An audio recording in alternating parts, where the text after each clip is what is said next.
Então, muito boa noite a todos, sejam bem-vindos, Sra. Diretora-Geral, Sr. Diretor da Faculdade de Arquitetura da Universidade do Porto, caros convidados, oradores, moderador, caros amigos. As minhas palavras são simples. À Sr. Presidente da Secção Regional Sul da Ordem dos Arquitetos, que sempre nos honra com a sua presença, de tão longe vem para se juntar a nós.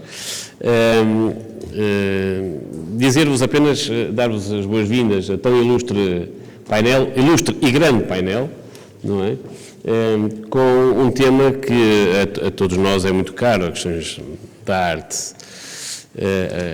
a expressão artística e a própria escola, saudando o trabalho que o André Santos e a equipa têm vindo a fazer, e este já é o segundo módulo de trabalho que estão a desenvolver, e é desse segundo módulo o segundo debate, num total de 3. A saudar pelo trabalho que têm vindo a fazer e que a Casa da Arquitetura apoia, se juntou, e que é fundamental nós fazermos a reflexão hoje das experiências que vamos fazendo enquanto país, nos diversos investimentos públicos. Neste caso, a educação, a Parque Escolar foi, sem dúvida, um grande projeto nacional, um projeto que envolveu muitas áreas disciplinares, muita reflexão sobre o que deveria ser e o que é o ensino, e o papel dos arquitetos, dos engenheiros, dos artistas, na construção de um conceito de escola que pudesse contribuir para o melhoramento da sociedade, o melhoramento do ensino e da sociedade. E aqui, naturalmente, não só na escola, mas nessa sociedade, as artes têm um papel fundamental. E têm um papel fundamental pela forma como criam uma consciência coletiva de nós mesmos e, neste caso, um contributo decisivo para a construção de uma escola melhor. Muitas das escolas que eu próprio fui autor de umas escolas, fiz algumas visitas às escolas que estavam a ser feitas e pude verificar excelentes trabalhos que se fizeram, não só deste cruzamento interdisciplinar entre arquitetos e engenheiros, mas como é que a participação dos artistas conseguiu melhorar a condição física da escola e, com isso, permitir também um melhor ensino e uma construção de uma sociedade mais livre e mais justa.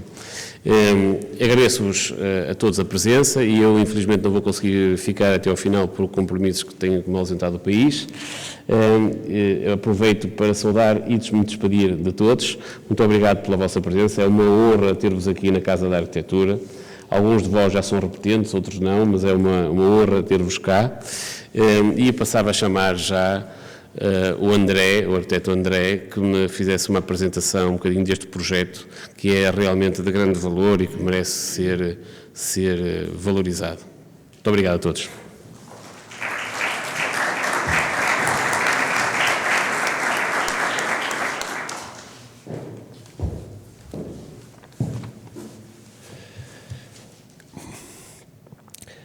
Se ficar feio, não se resolveu o problema. O que é feio não funciona. Um avião feio cai. Um barco feio não flutua.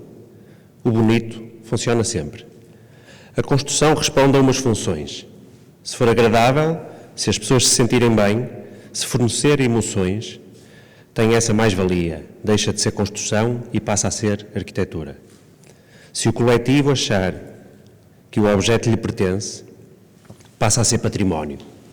Tem um estatuto de obra de arte. A citação é de Eduardo Souto Moura. Muito boa tarde. Obrigado, Nuno Sampaio, e obrigado a todos pela vossa presença.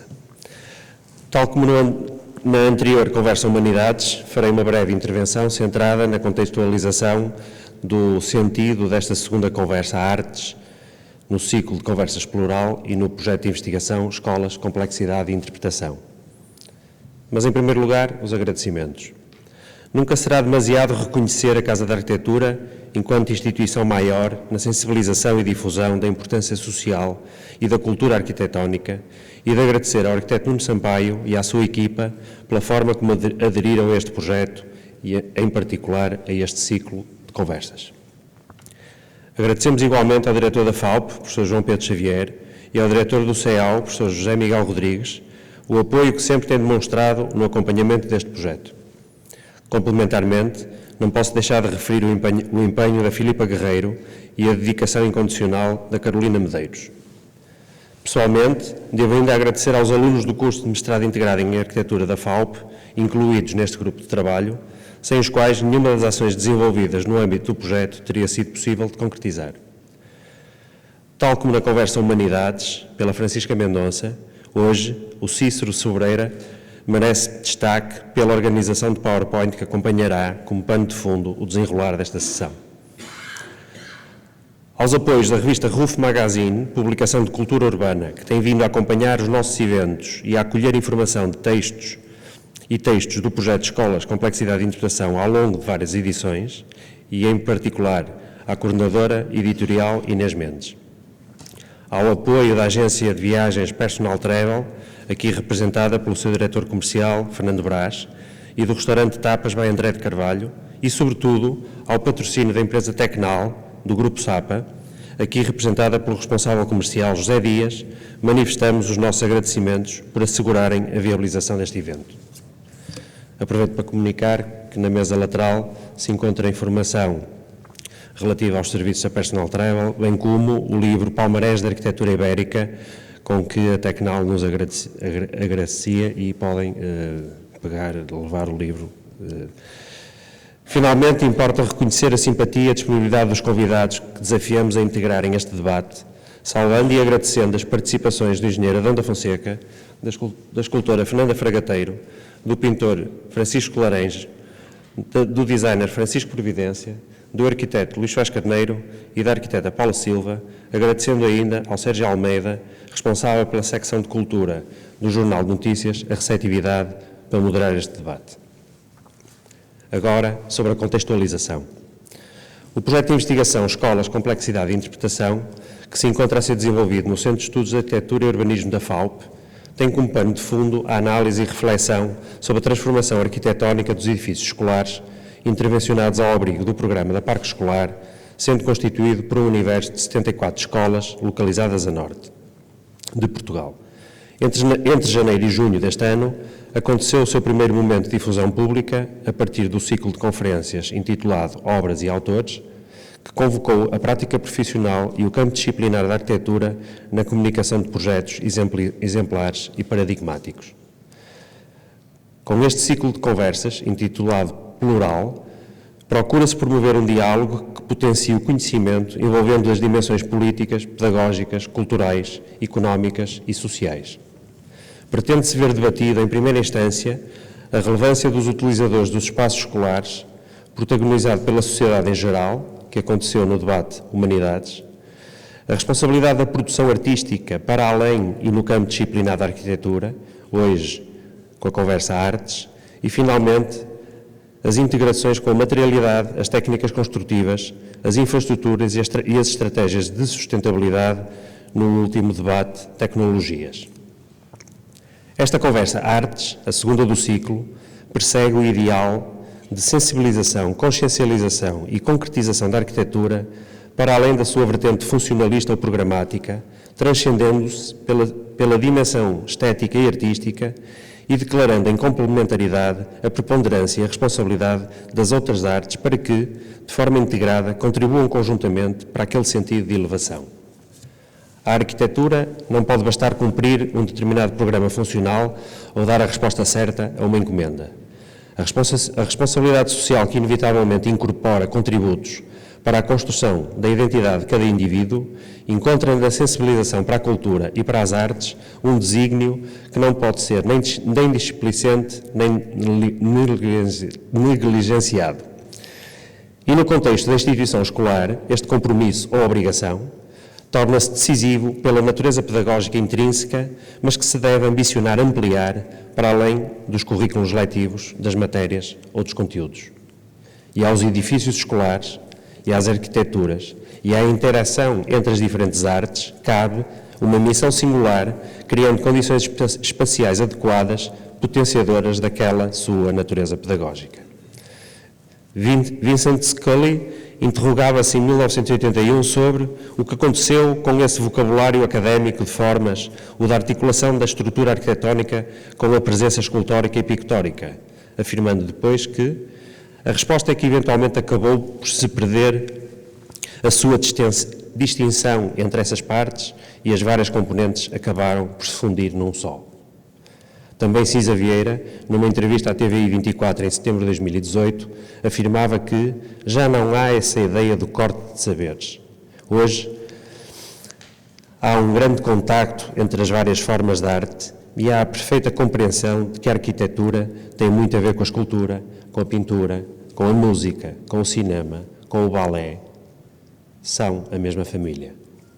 No entanto, e sem que o objetivo seja apresentar discordância sobre estes entendimentos, assistindo-se hoje a uma significativa intensificação da especialização das diversas áreas de saber, talvez se torne oportuno debater se estas interrelações carecem de reflexão e consciencialização na reconstrução daqueles sentidos de fusão ou de integração. Mas para que a elevação destes significados seja debatida a partir das sensibilidades e experiências das áreas de conhecimento aqui convocadas, deixo-vos com os protagonistas deste final de tarde. Recordo que, a encerrar este ciclo plural, teremos também aqui, na Casa da Arquitetura, no dia 29 de janeiro, a conversa Tecnologias. Muito obrigado a todos pela vossa presença.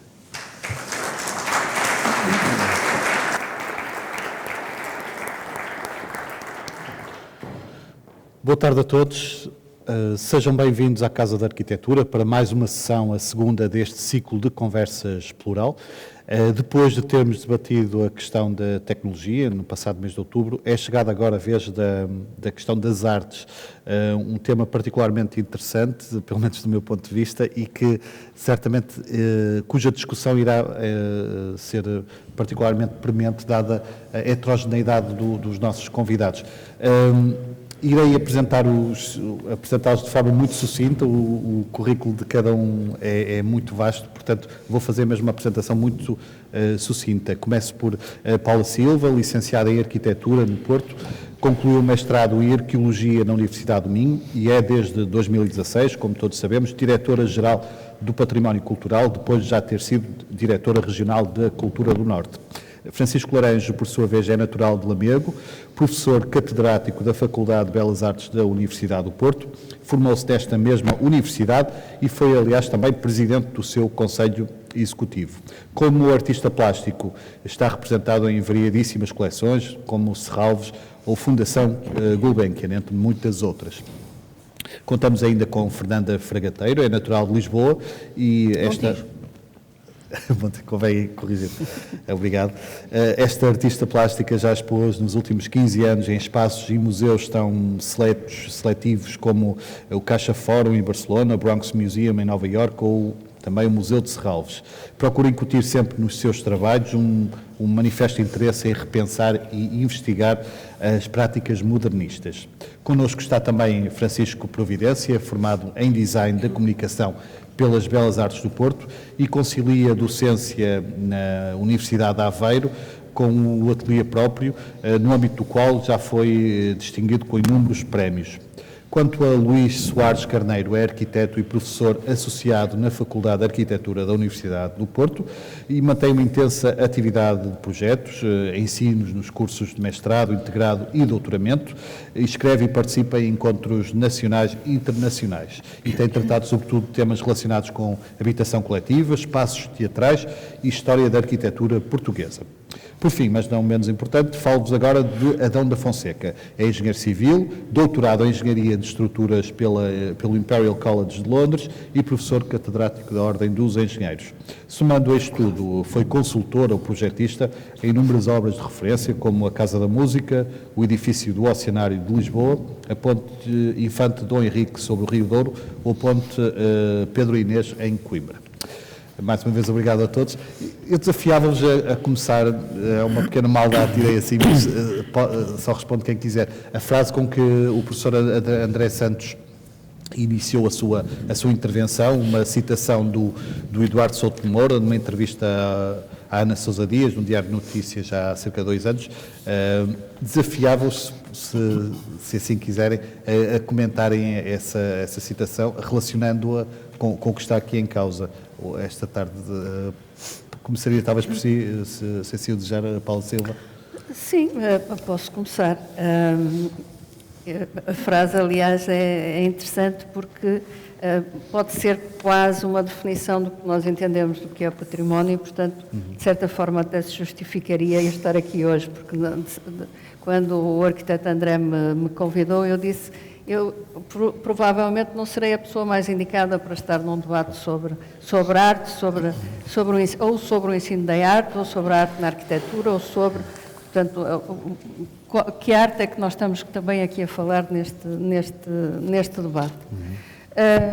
Mas há aqui uma questão que de facto é importante, é que a frase, no fundo, diz aquilo em que a arquitetura se transforma quando é bela ou quando nos diz alguma coisa. E, portanto, é uma frase... Apesar de toda a subjetividade que o conceito de belo existe. Sim, claro que sim. E o património também não é por ser belo, é por muitas outras razões, muitíssimo latas, e que não têm só a ver com isso.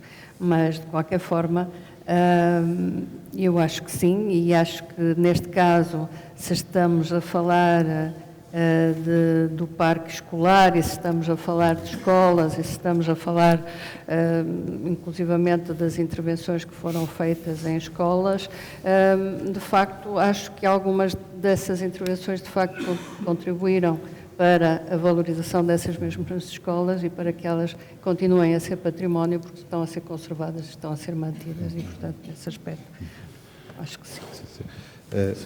Deseja comentar também, Francisco Loureiro? Não ficava bem não seria elegante não comentar uma frase do Eduardo Souto Moura tão pertinente como esta. Eu não posso estar mais de acordo com o que ele diz, não vou estar a pôr em causa os termos do modo geral, que está tudo certo. É uma perda de tempo quando se faz qualquer coisa que não seja bem feito. É um desperdício enorme de investimento. O investimento é tempo, não é só dinheiro. O tempo ainda vale mais que o dinheiro e o tempo num sentido dilatado. Qualquer objeto, no caso ele fala de aviões, não só de casas, mas da ideia do que é bem, do que é certo, do que é bom, do que é belo, de um modo geral. Mas é um princípio com o qual eu não posso estar mais de acordo. Tudo o que se faz, ou é bem feito ou não vale a pena. E o bem feito implica todas as dimensões do pensamento e da ação humana, no caso da estética e da tecnologia e da ética, se quisermos. Quando se fala em restrições ou em poupança, normalmente às vezes pode ser até prejuízo e desbaratar recursos. De maneira que não tenho qualquer dúvida em dizer que o Eduardo, nesta pequena excerto muito bem escolhido, consegue resumir o que nos traz aqui, em termos gerais, é fazer o investimento certo, a construção certa, o pensamento correto, para que possamos usufruir do melhor do tempo que temos, em qualquer circunstância de estar, no caso da escola, no caso da vida coletiva, no meio qualquer ele, rural ou urbano. Fernanda Fragateiro, o que é que retém desta frase? O que é que cativou mais? Pronto, para comentar a citação do ilustre arquiteto Souto Moura, lembrei-me de uma conversa também com uma pessoa também muito ilustre aqui do Porto, que é o Rui Reininho, que eu penso que no final dos anos 80 e princípio dos anos 90, numa festa aqui no Porto, um amigo meu de Lisboa dizia sobre umas raparigas do Porto: elas são muito bonitas, mas não são nada inteligentes. Ao que o Rui Reininho disse: não, isso é uma impossibilidade, porque beleza é inteligência. E pronto, para mim também acho que as coisas não se separam e uma ponte pode ser muito feia e pode não cair em cima da nossa cabeça, mas cai sobre a nossa alma, portanto, acho que isto é uma verdade. Para um designer, indiscutível. já voltamos à conversa então. Francisco Providência. Para um designer, o que é que tem sobretudo esta frase? Há aqui um conceito belo também? Eu também gosto que as coisas funcionem, não por ser designer, mas gostaria de discordar desta afirmação. No fundo, há aqui um imperativo funcionalista do autor que relaciona o feio com o não funcionamento. E, portanto, o feio não tem que ser obrigatoriamente... O que não funciona não tem que ser obrigatoriamente feio, pode ser apenas falhado. E, portanto, levanta-se aqui uma possibilidade do falhado. O falhado, ninguém gosta do falhado, mas toda a evolução é feita à custa do erro e da falha. Portanto, há aqui um potencial criativo, pelo menos. O feio também pode ser uma forma de resistência ao consumo, e, portanto, pode ter aqui também um contributo de outra natureza e de outro nível. E dois autores poderiam servir de contributo para isto. Um é o Willem Flusser, que nos diz que o imperativo funcional traz-nos uma sociedade de funcionários, e o Samuel Beckett, que recomenda, doravante, falhar melhor. Portanto, há aqui este sentido, quer dizer, o que é que se faz com o que falha, não é? Que é Não, foi uma chega interessante, sem dúvida. Luís Soares Carneiro, há aqui uma questão que ainda não foi aflorada e se desafiava a comentar, se tiver interesse, que tem a ver com o facto de, na opinião de Souto Moro, a arquitetura ser um estágio de superior desenvolvimento, ou seja, se o edifício não transmitir emoções, é apenas uma mera construção. Concorda que a arquitetura só sobe o degrau da arquitetura uma obra suscetível de transmitir emoções e sensações a quem a vê? Ora bem, não tenho dúvidas disso, não é? Aliás, é fácil estar de acordo com a generalidade do sentido desta frase. Eu confesso que esta coisa de chamar feio ou chamar bonito me deixa desconfortável. É um nível de discurso que não me interessa particularmente. Bem, o que acho mais interessante nesta frase é a parte final, em que de algum modo a palavra património e arte se aproximam. Porque o Lewis Kahn dizia que quando fazemos uma obra de arquitetura é uma espécie de oferta à história da arquitetura. Eu também não acho bem que a palavra história seja certa, porque a história é uma narrativa e, portanto, há muitas narrativas possíveis. Mas o facto é que quando fazemos alguma coisa de arquitetura temos de ter em vista esta ideia de arte e património. Andam ambas sempre muito interligadas. Nem sempre património é arte, claro. Se eu pensar, por exemplo, no plot. O plot era aquela coisa que estava debaixo das armaduras do Dom João I, que está no Museu de Guimarães. Ora bem, ele não tem design nenhum, aquilo é uma coisa absolutamente elementar. Mas, obviamente, uma peça de património, de história, enfim, de uma série de coisas associadas. Mas tenho mais dificuldade em encontrar uma obra de arte que não seja património. Isso tenho. E ambas se ligam a um fator que é particularmente, que é o tempo. Ora, a arquitetura, um dos fatores importantes, ou pelo menos que me interessam mais na arquitetura, é a sua duração, o sentido de duração, o sentido de perenidade que ela transporta. Que num tempo em que as coisas correm velocíssimas é absolutamente necessário. Quando penso... Não, enfim, a imagem é célebre, aquele desenho do Paul Klee, do Ângelos Novos, em que um anjo vai empurrado pelo vento da história, de asas abertas, pasmado, olhando para trás e avançando inevitavelmente para a frente.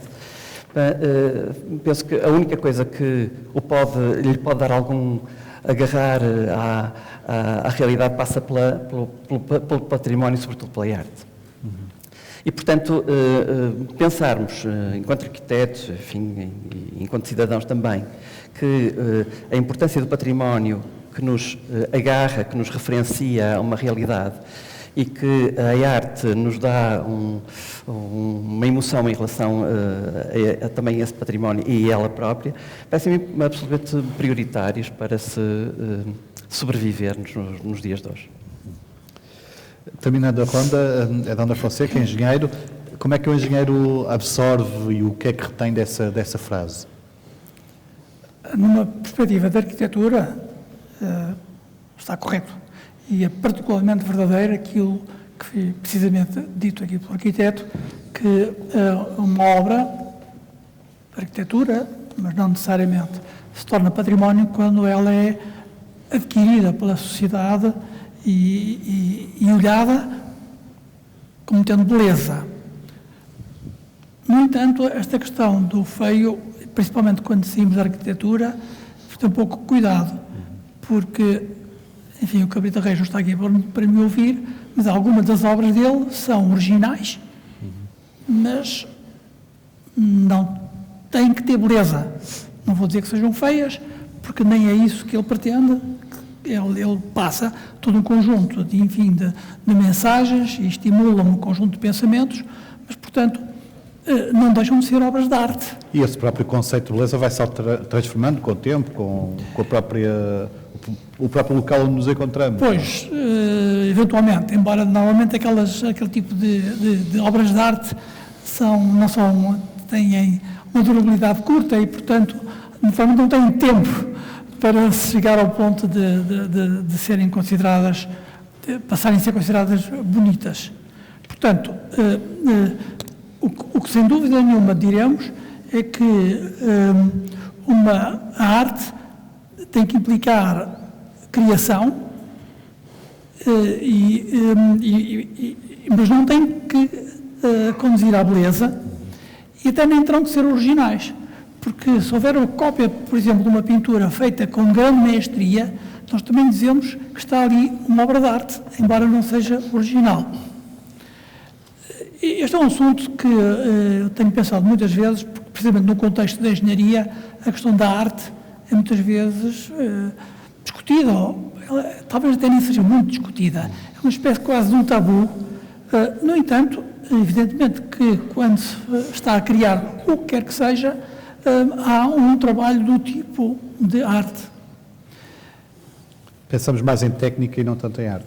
Teremos tendência para isso, mas eu penso que há aqui eu vou buscar uma frase muito interessante do livro do Gênesis, quando Deus, depois de criar, diz assim, vendo toda a obra, considerou-a muito boa.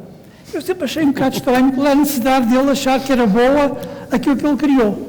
Mas eu acho que está aqui a chave e o ponto fundamental, é que o trabalho tem que ser, para ser arte, tem que vir de dentro e tem que ser reflexivo. E esse é um aspecto absolutamente fundamental para que seja arte. Diríamos que se o artista não gostar do que faz, mata naturalmente a obra de arte logo à nascença. O que não quer dizer que não possa depois até ser considerada como tal. Houve aqui uma referência ali da Fernanda Fargateiro a uma ponte, e pronto, vou fazer isso, dado que sou engenheiro, e penso que é interessante. Se a concepção e a criação da ponte é feita, portanto, quase direi, em esforço anímico, e no sentido de conseguir uma obra que tem que ser útil, etc., tem que ter essas características todas, mas aqui há, de facto, uma vontade de grande qualidade, com uma grande dimensão técnica, com certeza, então daí derivará uma obra de arte.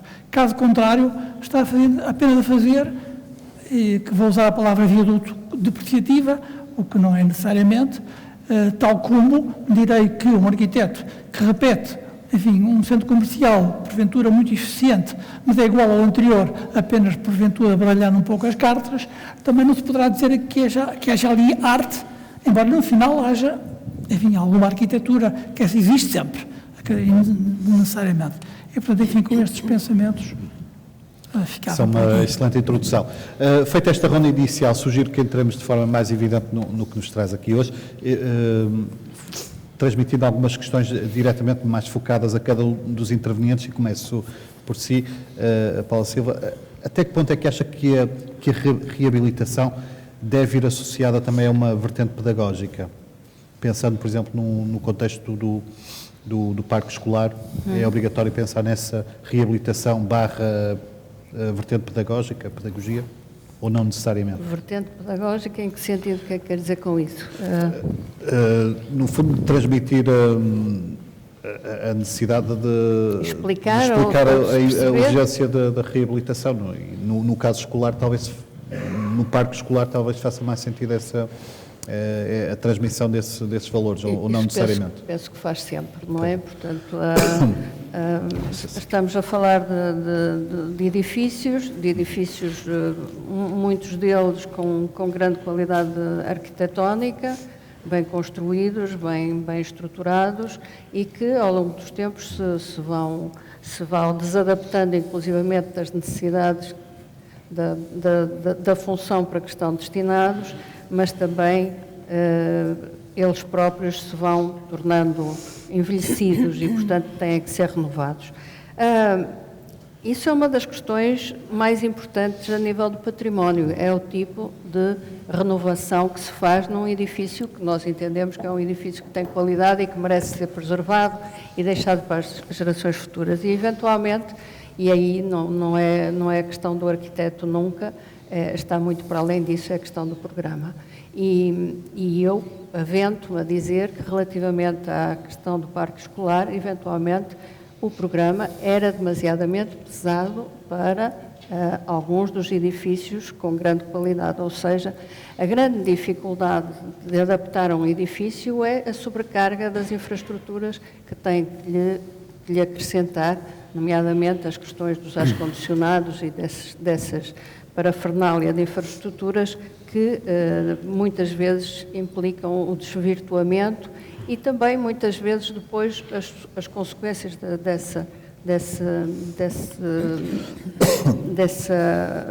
de se fazer isso são nenhumas, porque mais tarde não há capacidade para essas estruturas, esses equipamentos a funcionar, porque não há dinheiro para os pôr a funcionar.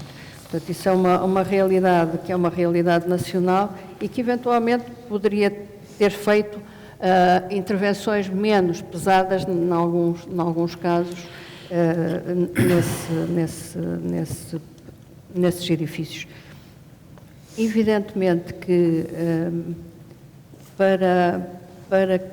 para o ensino, eu acho que é absolutamente fundamental os jovens terem qualidade no espaço onde estão a trabalhar e onde passam uma grande parte do seu dia. Isso é um dos primeiros passos para que mais tarde sejam sensíveis às questões da arquitetura, da qualidade arquitetónica e da qualidade do espaço onde se vive. Isso acho uma coisa fundamental. E, portanto, nesse aspecto, eu vi algumas intervenções muitíssimo boas do parque escolar e muitíssimo interessantes e que, em tudo, seguramente vão beneficiar a mente dos jovens que por essas escolas irão passar. Voltamos à conversa também mais daqui a bocadinho. Chamou à colação também, para se esclarecer. Como é que a relação, nem sempre próxima, mas a relação artística e a do património se podem interseccionar, não é? No fundo, cruzar-se e contaminar-se, no bom sentido? Sabe, eu acho que, eu acredito que as pessoas, a inteligência das pessoas é construída por muitos fatores simultâneos. A sua relação com a natureza, com o lugar. Nós, quando chegamos a qualquer lugar, vemos onde é que eu estou, como é que é isto, que materiais é que estão, o espaço que eu tenho, a luz, como é que é iluminada. Quem não é artista ou qualquer, digamos, uma pessoa de qualquer formação, pode ter mais ou menos consciência disso. É evidente, se estudar e se for mais atenta, pode desenvolver outras capacidades que até ela pensava nem estavam ao seu alcance, nem estivessem ao seu alcance. Mas não tenho dúvidas de que todas as respostas que qualquer cidadão, independentemente de ser artista, possa ter e possa ser possível olhar, têm a ver com muitas redes de relações sensoriais e muitas delas quase inconscientes por causa do convívio com o espaço e com o património envolvente e que se vão refletir posteriormente nessa sua produção, criação, discurso, dos modos que ele entender. Muitas vezes de um modo subconsciente, e se for cultivado e estudado de um modo totalmente consciente, não é? Mas é absolutamente determinante para o resultado de qualquer autor e de qualquer cidadão o espaço e a relação com todo o envolvimento construído, independentemente da natureza poder ser aquela que poderá ter gerado as regras para a construção do próprio objeto.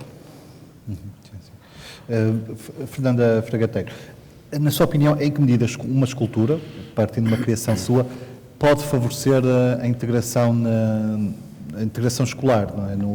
Uma escultura num átrio de uma escola, em que sentido é uma grande responsabilidade, não é função da arte necessariamente isso, ou é algo a que qualquer artista aspira, em seu entender?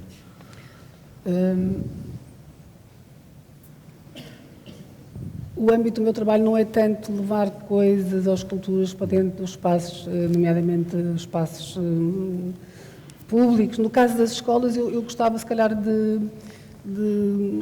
responder-lhe, fazendo também aqui algumas perguntas que, se calhar, pessoas que estão aqui podem responder, que é, eu não conheço grande parte dos projetos que foram feitos pela parte escolar, portanto, estes projetos de reabilitação, reconstrução de uma série de escolas.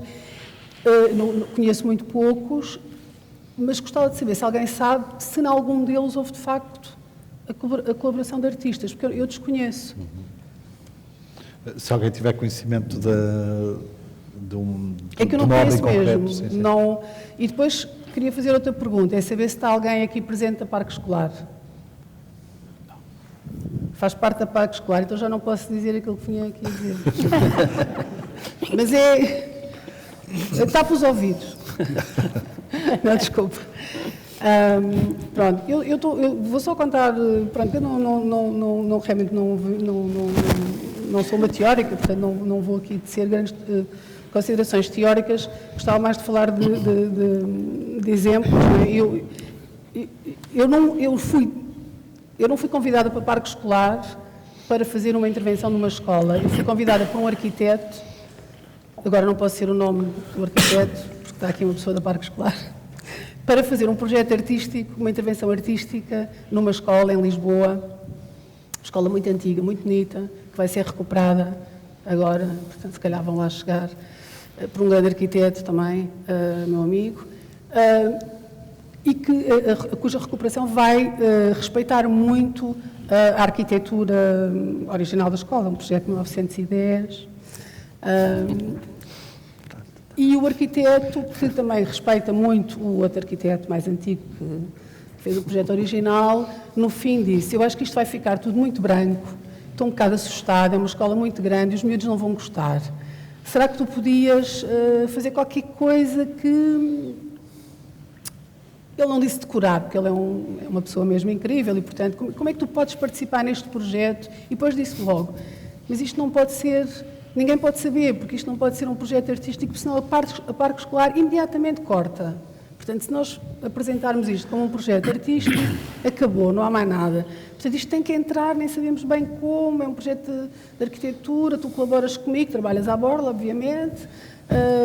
Pronto, e eu, por amor a esse meu amigo e também à arquitetura dessa escola antiga e ao projeto que ele vai fazer, que é muito bonito, de reabilitação da escola, pela própria história da escola, decidi fazer então um projeto, e é um projeto muito simples, que é um projeto que introduz a cor, que era uma coisa que ele queria, portanto vai haver um plano de cor, vai haver, isto ainda está tudo Isto é ilegal, portanto não sabemos se vamos conseguir fazer, embora neste momento já estejamos muita gente envolvida, professores, direção da escola, antigos alunos, portanto já há uma grande comunidade a trabalhar neste projeto, mas é um projeto que efetivamente não nasceu de um convite a parque escolar, pelo contrário. Mas enquanto artista, que comentário lhe merece o facto de a arte não ser considerada no âmbito deste projeto? Quer dizer, parece-me que é considerada. Todos nós aqui já dissemos que a arte, aliás, é sobre isso que de certo modo esta conversa é, que a arte é muito importante, que entre nesse discurso, não é? Que seja mais uma camada sobre o discurso da arquitetura, que seja mais uma camada, e no caso deste meu projeto para essa tal escola, existem de facto esses planos de cor, que vão tornar, se calhar, mais bela, mais bonito o espaço, porque a cor traz uma série de emoções, não é? Mas associados à cor há uma data e há uma frase. E quem passar por aquelas salas todas vai ficar a saber a história toda desse tal liceu, que eu não posso dizer o nome, porque está aqui uma pessoa do parque escolar e depois isto é uma chatice.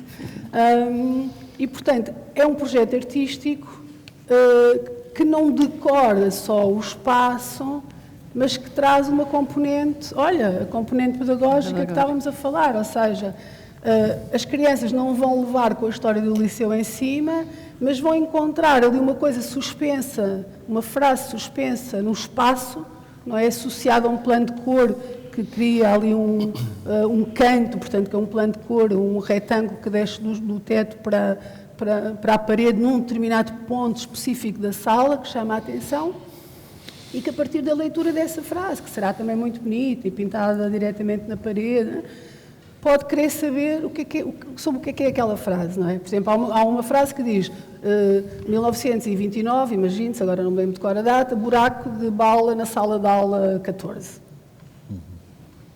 Se alguém quiser saber o que é aquilo, pode começar a perguntar aos professores, os professores também não sabem, vão perguntar ao diretor, se calhar vai haver um manual a algures, e, portanto, é um projeto artístico que abre-te um espaço semântico, um espaço de conhecimento, um espaço da história, um espaço de arqueologia, sei lá, de muita coisa, dentro do espaço da arquitetura. E para mim isto é que é a intervenção de um artista, não levar uma escultura simbólica, celebrativa, ou celebratória, não sei agora qual é a palavra certa, para um espaço, mas sim abrir, em vez de trazer uma coisa que ocupa, é criar-te um espaço a partir do qual tu podes entrar. E já me alonguei muito. Francisco Providência, não sei se já fez alguma intervenção, já teve alguma intervenção num contexto escolar, fale-nos um bocadinho dessa experiência e referindo também que especificidades é que deve ter essa intervenção num contexto escolar.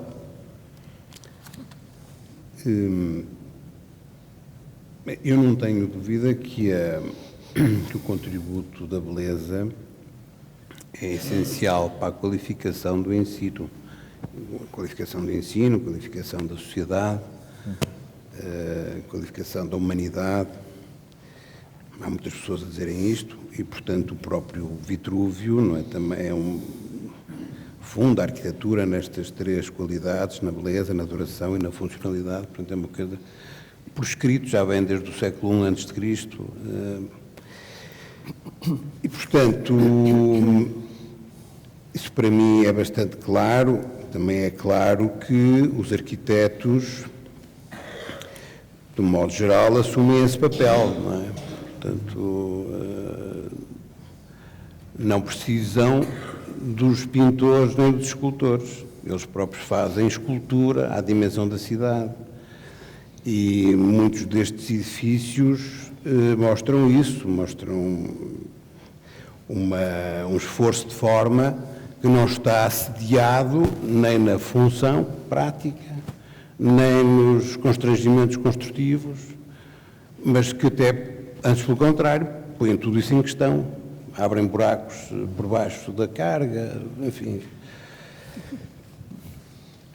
E, portanto, há aqui uma intencionalidade das obras, que, como dizia o meu professor de Estética, Álvaro Lapa, é uma decisão moral sobre a beleza, portanto, a forma, os edifícios, a arte, é uma decisão moral sobre a beleza, e, portanto, aqui entramos em campos que podem justificar o feio como belo, não é?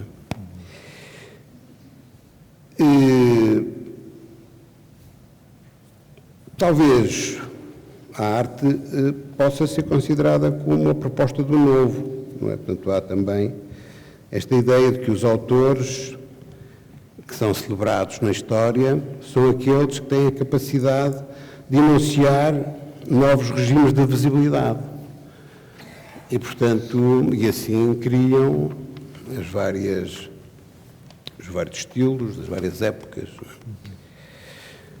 Na minha relação com o parque escolar, que agora como profissional, eu em tempos fui convocado no Centro Português de Design, na altura ainda existia, agora já foi desmantelado, e fui convidado para colaborar, através desse centro, no parque escolar, nomeadamente para pensar espaços específicos. Era o espaço da cafetaria, o espaço das papelarias, havia a possibilidade também de trabalhar na cantina, nas zonas coletivas das tipologias. Havia uma tipologia que eram aquelas salas polivalentes. E depois, quando eu fui desenvolvendo o projeto, apresentei uma equipe que se pronunciou, enfim, de forma elogiosa, mas depois, quando surgiu a possibilidade de aplicar no primeiro projeto, já não sei de quem é que era, com certeza um arquiteto extraordinário, era impossível aplicar, porque o arquiteto já tinha feito o balcão do bar, já tinha metido equipamento na cantina, ou seja, quer dizer, e depois havia uma segunda fase deste projeto, que era a sinalização dos espaços, que também não era possível meter a sinalização em espaço nenhum, porque já estava tudo resolvido. E, portanto, este projeto acabou por, enfim, foi pago, efetivamente, agradeço.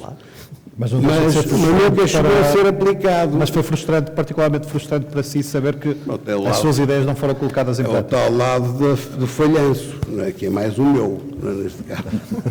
Mas também eu compreendo que para o arquiteto também seja desagradável receber uma instrução do parque escolar a dizer: olha, agora vais comer com o mobiliário deste tipo.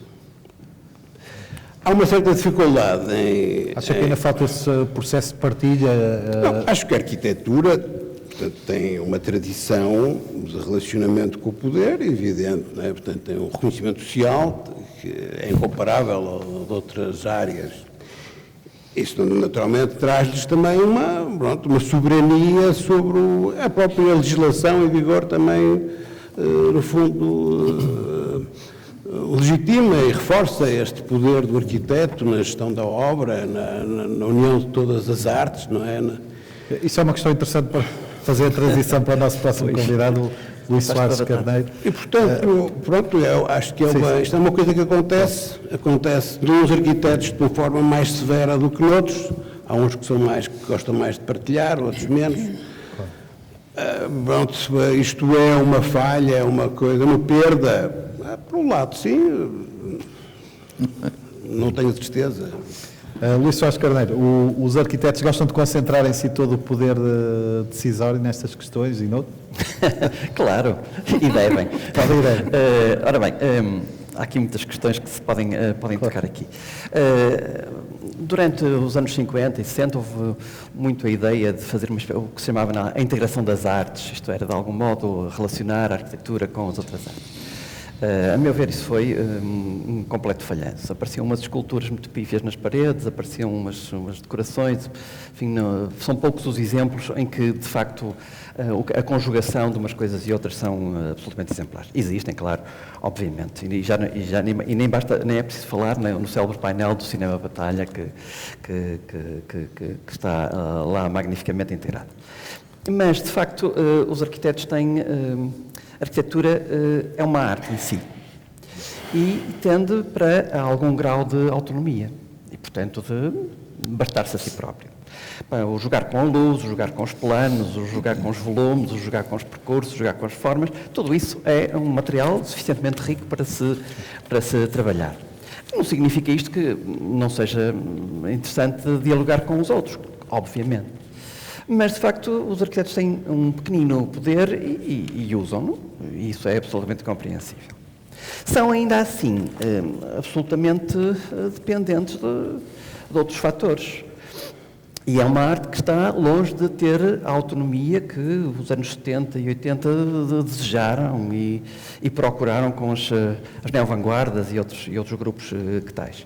Portanto, quer dizer, há um livro muito engraçado de um arquiteto, crítico e professor inglês chamado Jeremy Till, T-I-L-L, chamado Architecture Depends, em que, no fundo, a tese dele é que a arquitetura está dependente de muitíssimos fatores.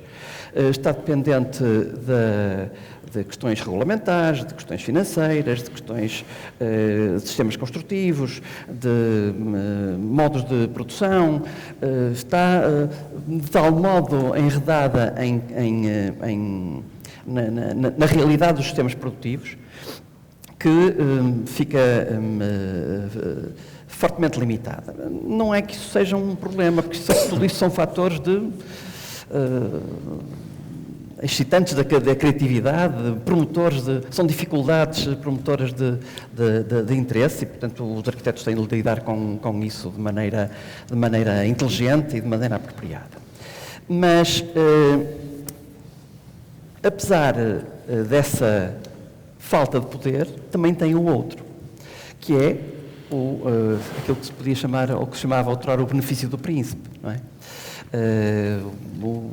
O sistema, seja o rei, seja o príncipe, seja o papa, seja o Estado, seja, enfim, outra entidade qualquer, os arquitetos têm de estar próximo dela. É por isso que nunca existe uma arquitetura de contrapoder, por exemplo. Essa não é construída. Essa fica de fora. Fica nos círculos académicos, fica nos círculos intelectuais, fica nos mídia, mas não existe enquanto tal. Ora, esta proximidade ao poder, enfim, os arquitetos usam, né? E, portanto, conquistam o seu fragmento de autonomia. O que é, do meu ponto de vista, obviamente legítimo. Adão da Fonseca, de que forma é que a engenharia pode ser muito mais do que a tal exatidão e pode também incluir ou assumir até uma dimensão mais próxima da artística? A engenharia usa os números como linguagem, mais nada. A engenharia é muito mais do que os números, os cálculos, etc.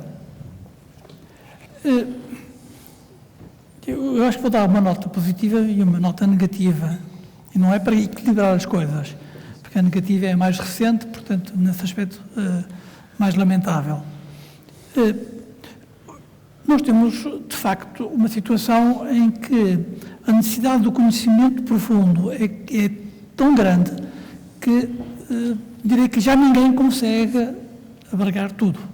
E, portanto, pode ser o príncipe, mas tem necessidade de ter uma quantidade enorme de cortesãos que lhe fazem ou preparam ou despreparam aquilo que ele, portanto, o príncipe pretenda. Enfim, direi que é sempre muito agradável pensar na Renascença italiana, no Miguel Ângelo, que era o quê? Arquiteto, pintor, escultor, que era uma pessoa completíssima. Evidentemente que nós pegamos sempre os exemplos mais extraordinários, é com esses mais que quaisquer outros que aprendemos. Se olharmos para o Leonardo da Vinci, que já poderíamos até dizer atrevidamente que era engenheiro, na medida em que tem uma atitude científica, claramente científica, em muitos pontos do seu trabalho, mas também era um homem, era tudo, arquiteto, sei lá o que é que ele era tudo. Assim, com a evolução da ciência tornou-se impossível e separaram-se. Mas, evidentemente, que o juntar as capacidades melhores, onde existirá sempre um líder, e no caso das edificações é e deve ser o arquiteto, sem a menor dúvida. Então deixe-me só mais 2 pontos. Primeiro, eu há uns bons anos atrás, era melhor engenheiro de pontos, porque as fazia sozinho. Depois aprendi, sozinho, enfim, com a minha equipe, mas depois aprendi que, juntando um arquiteto, eu ficava mais capaz. Aí, nos pontos, dada o peso da estrutura, a importância da estrutura, digamos que o príncipe vai ser o engenheiro. Mas aprendi. E depois, um pouco mais tarde, também os designers, ou porventura pintores, mas, portanto, com uma sensibilidade para a cor, que evidentemente qualquer pessoa pode ter, mas quem trabalha nas artes está mais sensível, está mais conhecedor. E o arquiteto, com certeza, porventura um pintor ou um designer, e isso, há uma obra, que, enfim, que está muito escondida na Covilhã, mas em que houve intervenção, de facto, de um designer e na escolha das cores. E a escolha talvez tenha até um ponto muito básico. O trabalho foi feito com o arquiteto Carreiro da Graça. Dado, enfim, a presença um bocadinho forte dos pilares, e a cor era o branco, ao pintar por dentro em antracite, os pilares ficaram mais pequenos. Não há nenhuma menina ou senhora ou rapariga que não saiba que de vestido de parede fica mais magra. Mas mesmo na terceira travessia, que era um projeto, enfim, um mega projeto, em que as grandes torres tinham 200 metros de altura, o design até foi o mesmo, e também se optou pelo antracite, pelo negro, e de repente o pilar de 200 metros deixou de ser uma coisa monstruosa para passar a ser apenas, hipoteticamente, um belo monstrinho. Ora bem, o ponto negativo e pessimista é que nós estamos sempre, de certa maneira, a pensar na obra pública, porque, enfim, o Estado é que normalmente faz as obras de arquitetura com mais... Normalmente, nem sempre, mas agora não faz nada.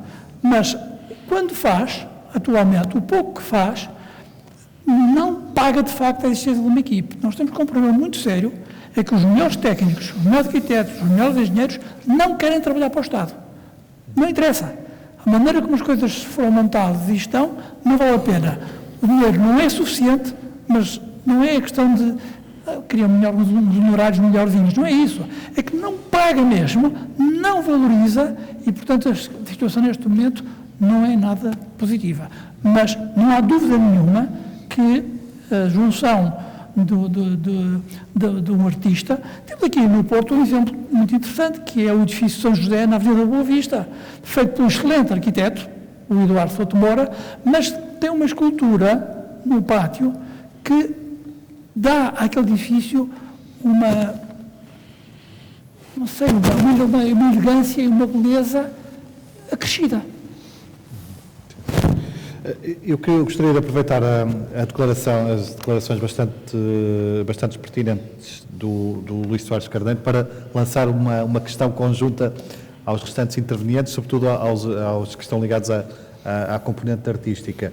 Em relação à espécie de provocação, chamaria assim, no bom sentido que fez, de que os arquitetos não devem abrir mão, não gostam de abrir mão um bocadinho desse poder. Em seu entender, Francisco Lourenço, a arquitetura só teria a ganhar se esse processo fosse mais, talvez, democrático ou aberto a outras artes? Eu não posso estar mais de acordo, corroborar com esta afirmação. Quando um engenheiro acha que traz um arquiteto para a sua equipa, porque vai ganhar com isso, eu tenho a certeza que se o arquiteto trouxer artistas para a sua equipa, também ganha com isso. E não é novidade nenhuma, quer dizer, isto não estou a dizer nada como se agora fosse um iluminado, isto é da história da arte, são os clássicos, não é? E às vezes há uma mania de uma pessoa que parece que quer ser original e todos querem ser muito inovadores e ter ideias. É um bocadinho de muita competência e modéstia associados. Não é fácil também. E depois uma curiosidade imensa,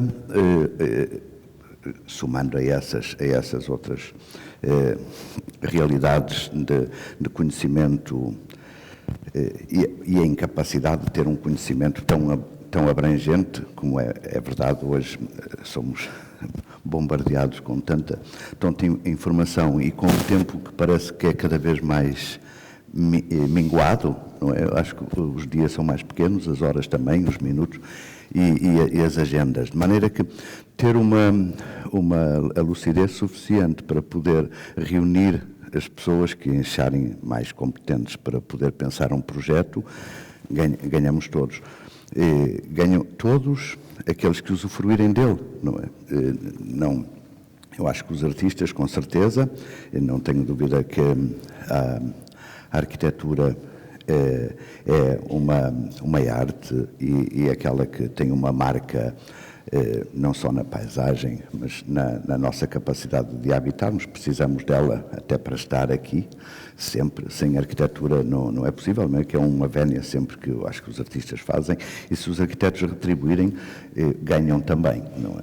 Eu não tenho, e os designers também. Há uma experiência que é também da história e do passado mais recente, que não deixa de ser interessante para os dias de hoje, na medida em que vai convocando sempre novos modos de relacionar todo o tipo de conhecimentos. E esta noção de urgência, de passar um testemunho para o futuro, tentando cortar, digamos, não é cortar, porque as coisas aconteceram no nosso tempo do modo que as realizamos na imponderabilidade das notícias, no dia-a-dia, sem saber o que é o dia da manhã. E esse testemunho que fica, que é aquilo que se podia vir a chamar na última frase que nos deu para começarmos esta conversa, património, não é? Património é aquilo que nos interessa a todos, ou seja, qualquer coisa no qual nós nos revemos de modos distintos e com justificações distintas. Essa passagem de testemunho para um tempo que vem, se for aglutinador de todas as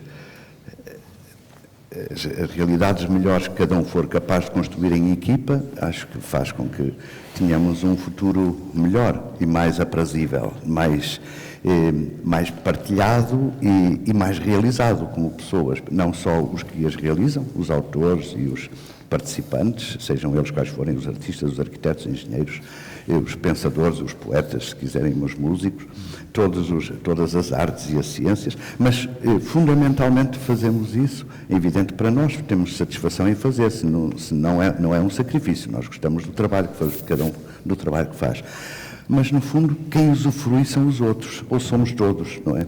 E se conseguirmos dar um testemunho dessa capacidade de realização plena, digamos, da melhor capacidade de a realizar na medida em que cada um conseguiu, com o maior rigor, se quisermos, para não falar em beleza, que eu acho que está no rigor do número que na arte é difícil de quantificar. Acho que conseguimos, não tenho a certeza, conseguimos dar um testemunho que todos podemos partilhar, e as gerações futuras que estão à espera que deixemos qualquer coisa de mais perene, poderão com certeza vir a reconhecer como património.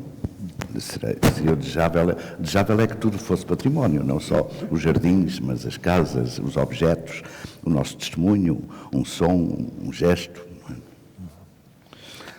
Fernanda Fragateiro, o que é que, coloco-lhe a mesma pergunta, o que é que ganharia a arquitetura em assumir de forma mais aberta, mais evidente, o contributo de outras artes? Não ganha nada. Eu acho que um trabalho de colaboração entre um artista e um arquiteto só acontece se houver esse desejo. Portanto, se um arquiteto sente a necessidade de abrir qualquer coisa naquilo que está a desenhar para um campo que vai para além do campo em que ele trabalha e se desejar que o artista traga essa outra camada para um projeto de arquitetura, se o próprio artista sentir que pode trazer qualquer coisa para o projeto, e é sobre isso que é uma colaboração, tem a ver com o desejo. Portanto, eu nunca reivindicaria que um projeto de arquitetura necessita de um projeto artístico. Depois há outros aspectos que têm mais a ver com políticas culturais, onde eu acho que seria muito bom que existissem políticas culturais. Aliás, já houve momentos em que, e há muitos projetos que são projetos que têm a ver com arquitetura, em que se exige nas equipas um artista. Portanto, não sei se em Portugal se isso é obrigatório, e a mim isso não me interessa necessariamente. Eu, felizmente, trabalho, sou muitas vezes convocada para trabalhar com arquitetos, tenho muitos amigos arquitetos, gosto muito de trabalhar em diálogo com arquitetos, e posso dizer que muitas vezes, muitos projetos, ou muitas solicitações que tive, a minha resposta foi: pá, não façam nada, não precisam de pôr mais nada, não é preciso mais nada neste edifício. Se calhar, muitas vezes a minha colaboração é dizer: olha, tirem, é uma coisa que está aí, uma coisa a mais. Portanto, não tem essa urgência de colocar, sobretudo, coisas minhas. Se calhar, se forem dos outros, tudo bem, salpicar o mundo todo cheio de coisas. Agora, tenho uma urgência e tenho um interesse e uma vontade em discutir, em pensar sobre, e não só necessariamente como é que se vai resolver uma parede. O interesse mesmo mais é como é que se pode desenhar a cidade, como é que se pode... Por exemplo, no caso da escola António Rui, que foi a minha escola em Lisboa, e que foi uma escola que foi também, teve uma intervenção da Parque Escolar, que ainda não está terminada, ainda falta uma parte do edifício, mas é uma escola que eu conheço muito bem, teve uma intervenção bastante grande do arquiteto Francisco Carlos Mateus, que eu conheço muito bem. Tenho muita pena que o Francisco não me tenha pedido, por exemplo, para eu colaborar com ele. Não era para eu pintar paredes, nem fazer nenhuma obra de arte. Eu tinha pedido que ele deixasse na escola uma série de mobiliário que fazia parte da escola e que desapareceu, e que era um património incrível e que trazia uma continuidade à alma daquele espaço, à vida daquele espaço, que desapareceu, foi apagada. E isso acontece muito nos projetos de reabilitação ou de recuperação, em que um arquiteto, obviamente, não... Eu acho que os arquitetos já dominam quase tudo, porque são quase obrigados a isso, não é? E são pessoas normalmente muito curiosas e normalmente tenho grande admiração pelo trabalho, pelo sentido até de missão da maior parte dos arquitetos. Mas há coisas que não dominam, e muitas vezes essa esquecer que se calhar há ali um móvel ou há uma memória, há um resto que podia ficar, não de uma forma decorativa, não é? E nostálgica, mas que há coisas que numa reabilitação se calhar não temos que retirar tudo, não é? E eu, portanto, como artista trabalho assim, não me interessa estar a fazer painéis decorativos para uma parede, não me interessa porque não é que seja contra ou que ache mal, porque não é a minha forma de fazer. Muitas vezes a minha colaboração com arquitetos, quando me convocam para trabalhar num projeto, é uma conversa, é discutirmos, é conversarmos, é irmos tomar um café e se calhar coisas surgem e resolvem-se, e isso é uma colaboração para mim. Para que nada seja imposto também, não é? Nada pode ser imposto, quer dizer, quando para os artistas não há imposição, quer dizer, trabalhamos com o desejo de resolver problemas, que são também problemas, não é? Se calhar não é como é que uma ponte se sustém, não é? Atravessa de um ponto ao outro, mas são problemas, nós resolvemos problemas, de outra ordem, não é? De uma ordem menos material, mas que são problemas. Francisco Providência, para fechar este tema da influência de outras artes, quer acrescentar algo em relação ao que também é o que já tinha dito, sobre também as declarações do Luís Soares Carneiro? Não, claro, se é que posso achar alguma coisa, naturalmente que acho que a arquitetura tenderá a ser maior se for menos ensimismada, não é? Se for menos...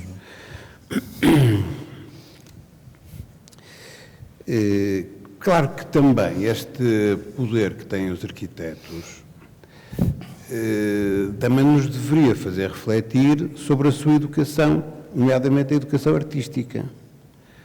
Porque se por um lado lhes é dado o direito de fazerem esculturas monumentais, por outro lado há também um sentido de responsabilidade que, pronto, devia ser acautelado, porventura de forma, eu não direi melhor, mas pelo menos de forma atenta. Pronto, é um pouco isto, não é? Ou eles ou trabalham com os escultores, ou são eles os escultores, então têm que ter bem essa noção do sentido de responsabilidade estética. Talvez ainda naquela perspectiva em que o Lapa colocava, não é? Que é a tal decisão moral sobre a beleza. Pronto, esta relação dos arquitetos com o desenho da cidade, isto nasce há muito tempo, portanto, é uma coisa que se mantém nesta cultura, sobretudo do sul da Europa, não é? Portanto, esta ideia do desenho humanista, o artista, que no fundo que é o precursor da academia, não é? A academia nasce como uma academia de desenho. O desenho é um instrumento de construção do artificial. E, portanto, o arquiteto era assim uma espécie de instrumento de Deus que dava continuidade à criação. E, portanto, isso ainda hoje temos um pouco, ainda chegou até hoje, não é? Essa ideia. Se quiser intervir, força. Não, estava a dizer que alguém tem que desenhar. Portanto, neste caso, só os arquitetos que têm a formação para isso, digo eu. E diria também que o grande drama dos arquitetos são os decoradores. Isso aí não tenho a certeza absoluta, porque a intervenção que existe no espaço, quando entra, o arquiteto acaba uma obra e entra uma decoração, de uma forma geral, é absolutamente assustador, porque existe, de uma forma geral, também o horror ao vazio.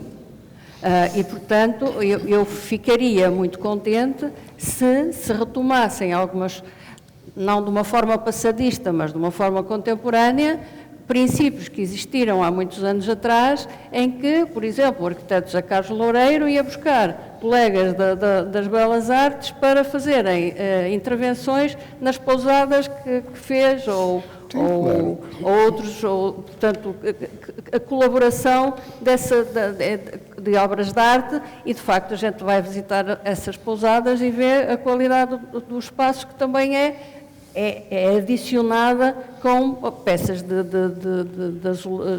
painéis de azulejo, ou o que seja, extremamente interessantes e bonitos, não é? Claro. E que nos enche os olhos, e que são belos, e que nós ficamos satisfeitos, não é? Sentimos-nos bem. E por isso eu acho que a intervenção dos artistas, sei lá, havia um convívio quando havia as Belas Artes da Academia, dos arquitetos estarem mais em sintonia com os escultores e com os pintores, que evidentemente com a saída da faculdade, tornando-se mais tecnológica, não sei bem, e como faculdade alterou esse relacionamento que havia entre os artistas, e não alterou, mas tirou-os do sítio, não é? Portanto, também tem alguma... Mas evidentemente que a colaboração entre um arquiteto e um artista é desejável, não é? Só não existe porque o arquiteto, quando lhe encomenda uma obra, nem sequer há a possibilidade, provavelmente, de pagar, como estava a Fernanda a dizer, que vai fazer do Borla o trabalho que está a fazer para o Liceu, não é? Portanto, isso é que é incompreensível, não é? Portanto, porque é que a arte não é uma componente também da construção, e isso, para mim, poderia ter, se calhar, valores até insignificantes, e até poderíamos substituir pelas tais condutas de ar-condicionado, que eu cada vez odeio mais e cada vez acho que não servem para nada, e que devemos dotar os edifícios de qualidade e serem sustentáveis sem terem necessidade dessas parafernálias que depois ninguém controla e estão sempre a variar. Há uma artista que faz umas peças belíssimas, que é a Charlotte Posanense, que já morreu, mas pronto, o trabalho dela continua a ser produzido, que são exatamente com tubos de ar-condicionado, que eles não podem usar, e resolvem as duas coisas. Exatamente. Paulo Silva, aproveito para chamá-la também novamente à conversa para falar da questão que já foi aflorada no início, do equívoco que muitas vezes existe entre que, muitas vezes, considerar que todo o património é arte. Até que ponto é que isso é negativo e funesto? Não é negativo. Eu diria que há muito mais para além da arte no património, não é? Porque o património é uma memória também, uma memória de muita outra coisa, não é? E que não é necessariamente a arte, não é? Quando nós estamos neste momento a fazer em Peniche o Museu da Resistência e da Liberdade, estamos a recuperar a cadeia, não é? Não estamos a falar de arte, mas estamos a falar de património e da memória que queremos que fique lá, do que foi o fascismo e do que foram os 40 anos do Salazar, e isso não é arte, não é? E é património muito importante, não é? Portanto, a memória, e a memória que não pode ser esquecida, o património é isso tudo, não é? Agora a arte também é. Também. Já vamos abrir a conversa daqui a bocadinho ao vosso contributo e há certamente questões muito interessantes a vir daí, até em função do grau de conhecimento que tem em relação às matérias aqui em discussão. Coloco uma questão agora ao Luís Soares Carneiro. Penso que conhece bem as escolas, obviamente, intervencionadas. Até que ponto é que acha que essas escolas reabilitadas foram ao encontro também dos novos paradigmas, nomeadamente ambientais, educativos, ou poder-se ter ido mais longe nessa matéria? Ora bem, podia-se ter ido seguramente mais longe, porque havia um programa muito claro da parte escolar sobre o que é que se deveria fazer. Há interpretações diferentes, obviamente, mas se começarmos a olhar para grupos relativamente extensos de escolas, e o professor André Santos fez esse trabalho, enfim, no seu doutoramento e depois em outras publicações, percebe-se que há algumas constantes. A aproximação aos lugares mais públicos ou com maior impacto público dentro do recinto ou na sua envolvente. As questões daquilo que se chamou a Learning Street, que conjugava várias das atividades internas da escola. Enfim, há um conjunto de dados que me parecem positivos. Mas, simultaneamente, houve também uma componente normativa que impediu que alguns da capacidade de errar que o Francisco há bocadinho falava fosse aproveitada também, não é? Mas eram obras sempre muito grandes, muito vastas, onde as exigências orçamentais, as exigências técnicas, enfim, eram altíssimas e, portanto, quer dizer, a capacidade de cometer erros era também relativamente baixa e, portanto, ficou alguma coisa por experimentar. Há níveis diferentes nas escolas que foram feitas, claro, umas que são claramente melhores, outras são um bocadinho não tão interessantes, mas, apesar de tudo, há diferenças entre elas.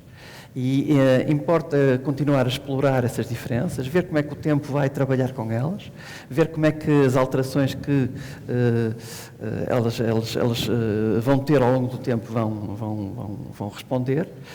Seria interessante verificar aquilo que os sociólogos chamam de post-occupancy evaluation, mas isso é uma coisa que se faz muito pouco em Portugal. Fazem-se as obras e depois ninguém avalia como elas se comportam, ou como é que as pessoas se comportam nelas, ou como é que as pessoas as leem fora do âmbito do grupo de especialistas que, no fundo, as concebeu e as construiu. Mas isso é um trabalho que espero que no futuro possa ser de algum modo feito, para ter a resposta. Enfim, uma das questões que o professor Nuno Portas dizia com alguma graça é que os arquitetos nunca voltam ao local do crime, tal como os assassinos. E portanto, depois de tiradas as fotografias com a obra pronta, não voltam lá pelos pés. O que é uma coisa má, porque aprende-se muito a ir ver o que é que funcionou bem, o que é que falhou, o que é que as pessoas utilizam de facto, o que é que deixam abandonado, o que é que desejariam transformar. Mas isso é um outro processo que eventualmente não compete diretamente aos arquitetos. Os sociólogos podem estar nesse jogo, enfim, os especialistas na pedagogia também, enfim, podem haver aí um conjunto de contributos que podem ser interessantes e importantes para uma avaliação, porque este programa não se pode avaliar assim pelas fotografias do final da obra, exige mais. E mais, importa perceber que daqui a 50 anos o que é que aconteceu a isto e que avaliação se fará nessa altura. Porque é o tempo que avalia a arquitetura e a arte em geral também. Quer dizer, a validação do tempo é a única verdadeira arma. Eu queria só acrescentar uma coisa aqui. Eu, pronto, fiz aquela provocação de dizer que só os arquitetos é que fazem estas coisas, mas não quero negar o interesse e o prazer de conversar com outros, não é?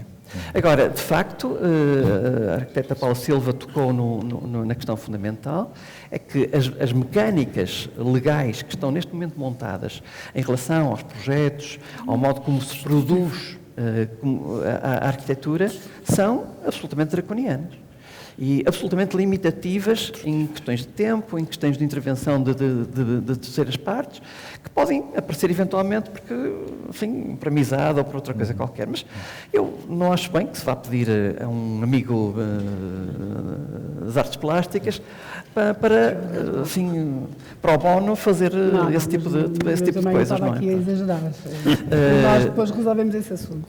Está bem, então depois falo consigo. Eu faço com todo o gosto e depois... Penso que Francisco Laranja quer acrescentar alguma... Relativamente àquela a questão anterior, há sobre o arquiteto escultor, ou seja, as formas, quando se caminha e se viaja, estamos a falar das escolas, e a cultura do Porto, por exemplo, é atlântica, Lisboa é mediterrâneo, e nós sabemos quando um objeto, um arquiteto pensou bem, sabemos que aquilo faz sentido naquele lugar. Quando não pensa bem, há qualquer coisa que não diz com aquele lugar. Mas pior do que isso, não falamos, é que alguns são escolas que devem ser da Noruega ou da Suécia, quer dizer, nem Mediterrâneo, nem Atlântico daqui. Ou seja, esse ainda é o problema mais grave, ou seja, parecem são modelos importados que não têm nada a ver com nada e que nós pagamos. Isso, para mim, é absolutamente desastroso. É um niilismo total o desleixo e a incompetência de quem consegue pedir um projeto desses. Eu acho que se deve fazer tudo bem e com sobriedade, nada de artifícios, mas conhecer bem a região, conhecer a cultura local e ser um bom profissional, se possível ter arte, que um dia pode ser património, mas de qualquer modo a parte que quem viaja pelo país, ou quem viaja por qualquer lugar, sabe ver que um objeto tem a ver com a cultura local e a região, o clima, etc., e quando não tem, e sabemos que alguns edifícios não têm nada a ver com nada, e são grandes volumes na paisagem, e que são uma perda, uma machadada no nosso património e na nossa inteligência também. Vamos então tornar esta conversa verdadeiramente plural, fazendo jus ao nome deste ciclo, plural. Abrindo por isso a possibilidade de colocarem perguntas aos nossos participantes. Há 6 participantes, podem fazer questões quer direcionadas, quer genéricas, portanto, julgo que há aí microfones, caso alguém queira... Sim. Ou não é necessário? Posso? Força. Boa tarde. Eu gostava só de fazer uma observação. Está sempre a falar da parque escolar. E a parque escolar foi um exercício de intervenção cívica em Portugal que foi muito importante, porque nunca houve nenhuma iniciativa que juntasse tantos arquitetos e tão bons arquitetos em tão pouco tempo a fazer tanta intervenção em todo o país. Portanto, teve também uma perspectiva de transformação ou de intervenção económica na sociedade. Eu queria dizer só isto. A parque escolar não é uma senhora, como estou a dizer. A parque escolar é uma instituição e, portanto, sofre todos os problemas que têm a ver com a evolução da instituição. Principalmente uma instituição do Estado E é uma instituição que foi evoluindo com as alterações e as perspectivas de intervenção do próprio Estado. Portanto, não é uma senhora, é uma instituição que tem períodos que são completamente distintos e que eu reconheço que um deles fundamental foi até a 2011, quando o nosso ministro, o ministro da Educação, Castro que se chamava, não é? Não, como é que se chamava? Bom, do governo do Passos Coelho, transformou completamente, acabou com a parte escolar tal que ela existia, com o projeto escolar, com a ideia da parte escolar, e transformou aquilo numa outra coisa que nunca mais soube o que é. Portanto, esta questão para mim é fundamental, porque quando se fala de parque escolar, tem que saber de que parque escolar é que se está a falar. Portanto, a Fernanda Fragateiro falou de uma parque escolar, que é uma parque escolar possessiva, intervencionista, ditatorial, etc. Não foi nada a parque escolar que eu conheci. É só uma portanto, é a entidade que não contemplou a importância, ou não pôde, porque mas eu acredito que a parque escolar hoje em dia seja isso. Da arte em colaboração com a arquitetura, nesses vários projetos de escolas. Eu acredito que a parque escolar hoje em dia seja isso, mas não é a experiência da parque escolar que eu tive, que felizmente não fui obrigado, como muitos dos meus colegas, a passar a ter outra. Bom, portanto, o que eu acho que aqui no fundo se está também a discutir, que é esta questão da articulação de diferentes disciplinas de saber num objetivo comum, eu acho que não pode ser radicalizada, não pode ser vista apenas de uma perspectiva. Por exemplo, na minha vida profissional de arquiteto, houve alguns projetos, nomeadamente da parque escolar e outros, em que me pareceu inevitável a existência e a participação do artista plástico, por exemplo, ou de um design de interiores, ou o que se chama de interiorista hoje em dia, ou um design gráfico, portanto, a participação no exercício de projeto, que é uma coisa muito complexa e globalizante, não é, como sabem, depende também do tema, do objetivo, da circunstância, etc. Não me parece que seja uma coisa absolutamente necessária de existir e qualificadora dessa prática. Pronto. A outra questão que eu gostava de referir, porque essa crítica é abundante ao que foi feito na parque escolar, naquele período que eu achei que foi importante e interessante, que é a parafernália de redes infraestruturais, de equipamentos, etc., que nós éramos obrigados a incluir. Convém perceber que os aspectos da construção não estão desligados da sociedade. E há grupos de pressão, há lobbies e há situações que são criadas para que determinado tipo de investimentos ou formas de intervir na construção sejam exigidas. Estou a falar, nomeadamente, portanto,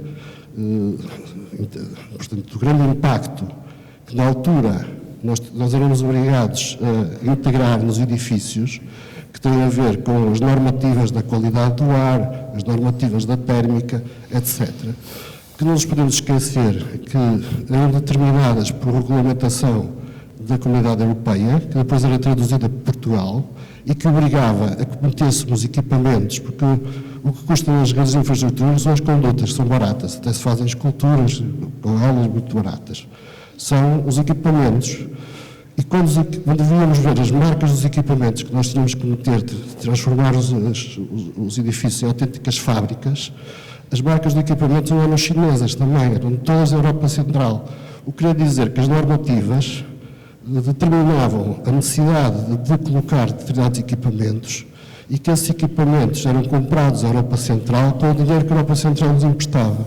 E, portanto, convém-nos ligar aspectos particulares daquilo que se passou de facto e que se verificou, das circunstâncias e das razões que levavam a que essas coisas acontecessem de facto. As fábricas de infraestruturas que os edifícios tinham e têm, e que não estava dinheiro depois para funcionar, etc., não foram por vontade dos técnicos que nós participaram, não foram por vontade dos arquitetos, nem sequer da parque escolar. Foram por vontade das regras económicas que determinaram que tudo isso acontecesse dessa forma.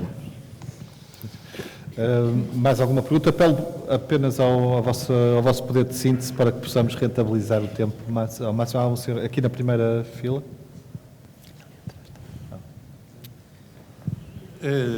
Boa tarde. Eu queria só... Eu não posso deixar de cruzar o que foi dito aqui hoje com o que assisti ontem em Serralves, na conferência do Jacques Herzog, que trabalha em parceria com Pierre de Meuron, em que realmente, já trata-se, enfim, de uma dupla em que, digamos assim, a sua grande revolução criativa vem de uma forte coligação e ligação, enfim, com a arte, e com alguns artistas contemporâneos bem conhecidos. Mas um dos aspectos muito interessantes em que ele focou na sua conferência, que foi a parte intermédia, tinha a ver com e que é algo que eu aprecio particularmente, e que me estava a saltar aos olhos numa escola que, por vistos, percebi que era uma escola em Barcelos, que eu não sei de quem é, portanto estou a falar à vontade, que era a ligação que ele fazia entre espaço, estrutura e ornamentação. E que quando estas coisas se conjugam todas para criar espaço, não é? E claro, ele apresentava como exemplo a sua obra várias obras, sendo talvez a mais paradigmática o caso do Ninho de Pássaro, o Estado Olímpico em Pequim, não é?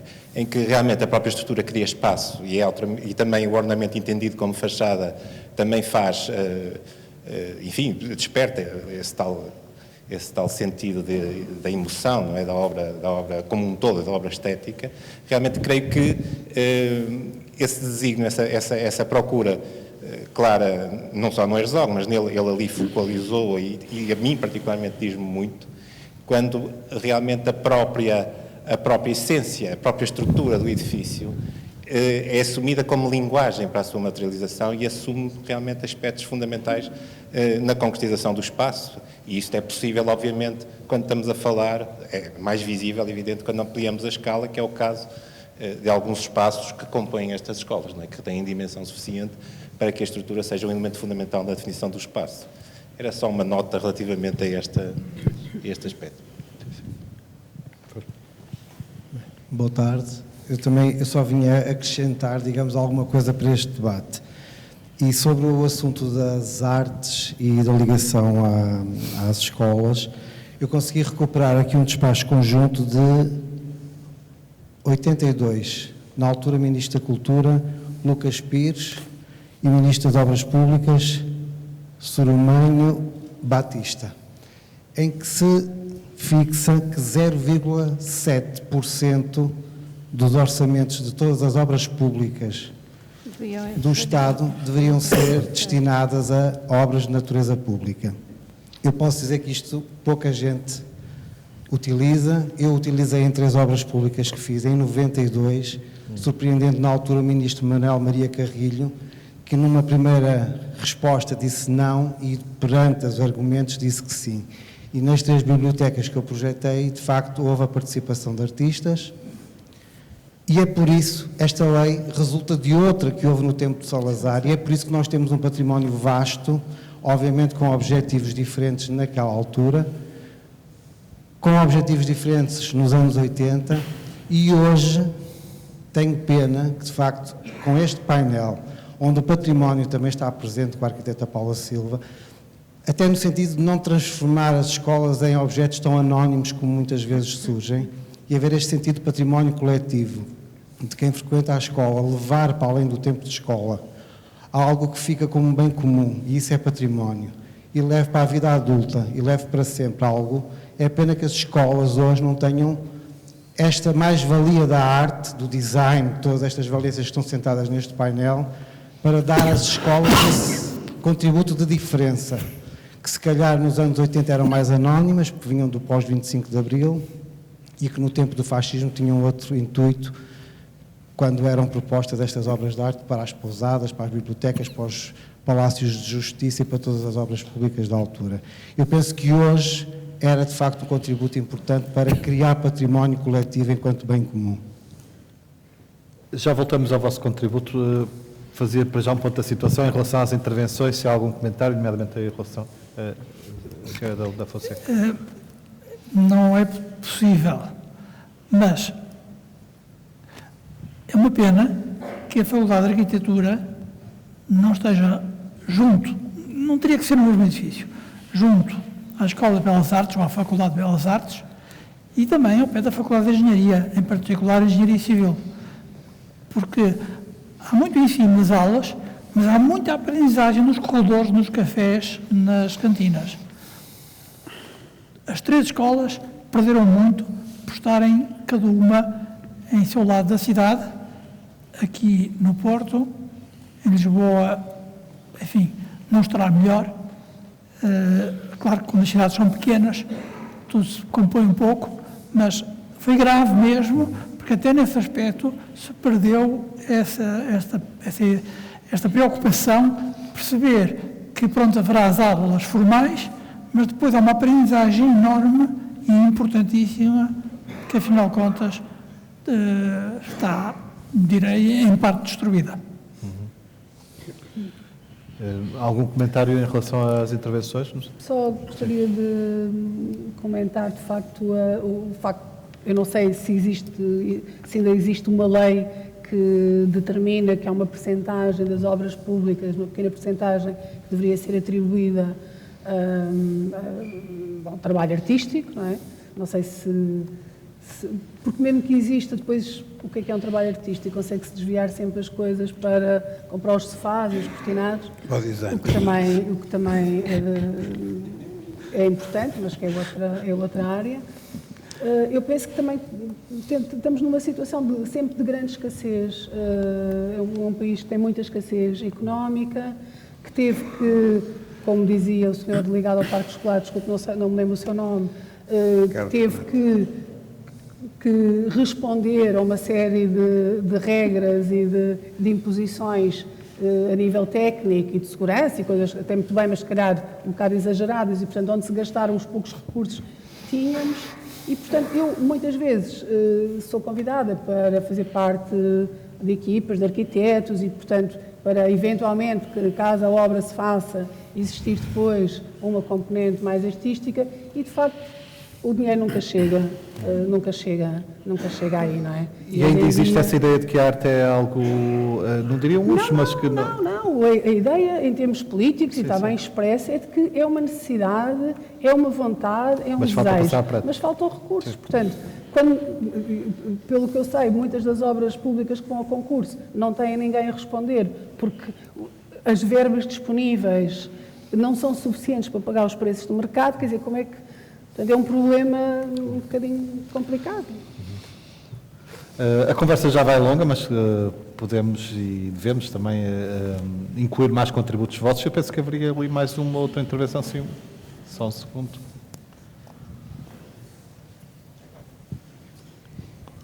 Boa noite, eu chamo-me Beatriz Marques da Costa, não sou arquiteta. Sou geóloga de formação inicial e sou professora de profissão. Não vim aqui para defender a Parque Escolar. Eu trabalho numa escola que foi reabilitada pela Parque Escolar, mas não estou aqui para defender a Parque Escolar, porque não tenho nada a ver com a Parque Escolar, como penso que o Sr. Arquiteto Carlos Prata também não terá nada a ver com o Parque Escolar. Ele é um arquiteto, na sua função de arquiteto, trabalhou para a Parque Escolar, como muitos outros arquitetos neste país. Aquilo que eu queria dizer é, e muito sucintamente, porque, como disse, a tarde já vai longa, apenas isto. Na minha escola houve um projeto de museologia. A minha escola tem um museu da ciência belíssimo, do qual eu sou coordenadora e passo a publicidade. Tem um museu da ciência que foi pensado conceptualmente por um professor universitário com créditos na área da museologia, que nem sequer é do Porto, ele é docente da Universidade de Coimbra, e o conceito dele foi materializado por um designer. Portanto, trata-se de um projeto de arquitetura, de um arquiteto muito renomeado, também aqui no Porto, e que teve a colaboração de um professor com créditos na área da museologia e com o trabalho de um designer. Eu penso que a colaboração foi pacífica e o arquiteto não ficou de modo nenhum diminuído com esta colaboração, e penso que os arquitetos não se incomodam com trabalhar com outros artistas quando sentem que é dessa colaboração. Agora, também não fiquei satisfeita com aquilo que eu vi aqui, que um arquiteto se calhar devia deixar ali um cantinho, assim uma pardinha, uma coisinha para o artista fazer. Nós estamos num tempo de trabalho colaborativo e quando fazemos em colaboração fazemos melhor. E não deixamos de ser quem somos, nem o nosso trabalho deixa de ter valor quando ele é colaborativo. Portanto, também na minha escola houve colaboração com outras pessoas e o resultado final foi muito bom. Mais alguma intervenção?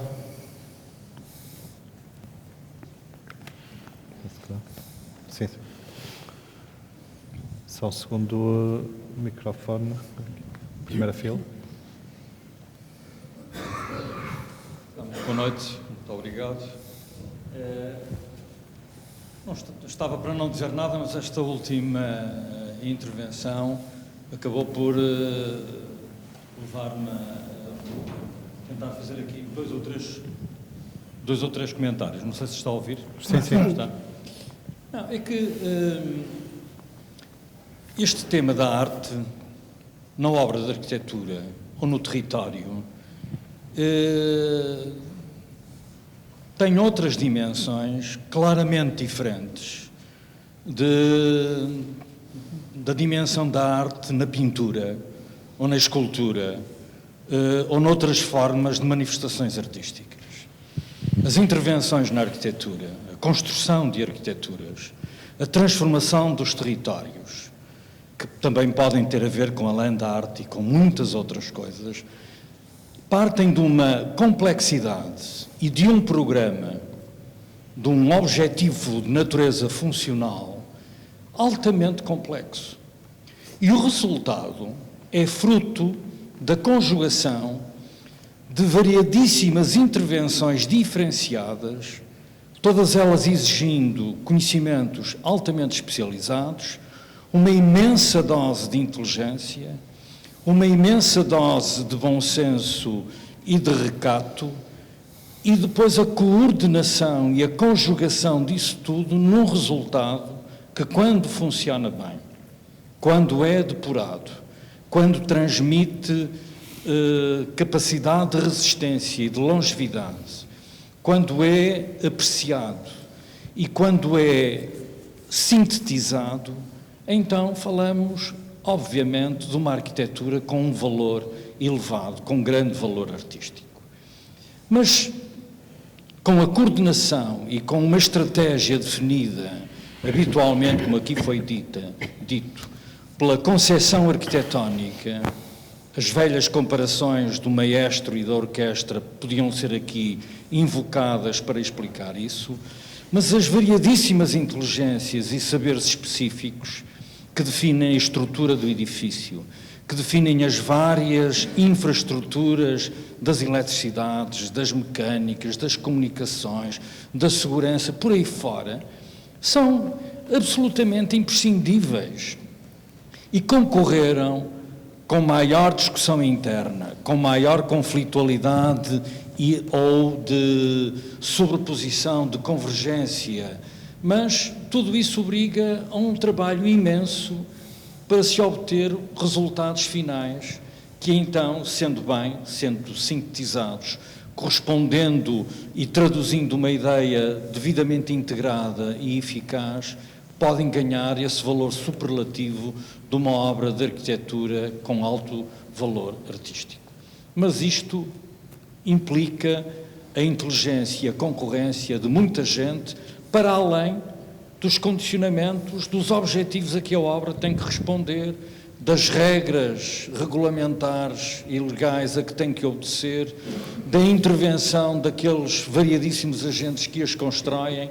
Tudo isto é de uma complexidade absolutamente brutal e, portanto, quando falamos da composição artística ou da componente artística destas obras, temos que ter isto presentes, até para valorizar e conceber e perceber melhor o resultado altamente complexo e os mecanismos muito, muito diversos a que uma obra de arquitetura tem que responder para chegar ao fim.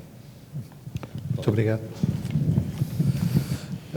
Estamos mesmo a terminar. Eu daria apenas a oportunidade de uma intervenção final de cada um dos oradores presentes, ou em jeito de comentário de algo que não foi contemplado nas questões que coloquei, ou de agradecimentos. Portanto, dava só a oportunidade, antes de terminarmos, de uma palavra final. Comece por si, Paulo.